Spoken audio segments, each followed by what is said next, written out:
floater quartz crystal from the Villa mine, Messina, South Africa. First of all, let me take you through to the terminations as we're going, looking from this side up, going across there. Little crystal stuck on the side there, a little barnacle quartz, let's call it that.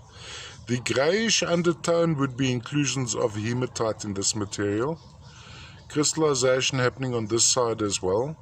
There you have, this would have been more exposed to the elements, but once again the hematite going across like that. Then when we go across like this, I'm actually on specimens like this, it's best to show in terms of a video, because it can be rather confusing if you don't have the angles right on the still pictures.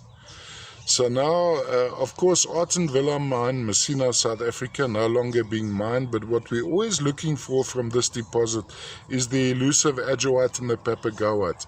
Now, on my still pictures, when I was taking the still pictures, I think this particular angle looking in there, but I always hand these over to my wife just for color ID. I get confused between the grey and the turquoise of the adjoite.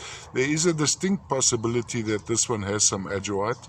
Also, when you look into the crystals at an angle, so if you have a look into the termination at an angle, you'll see there's a color differentiation often around the top, around the crown of the specimen.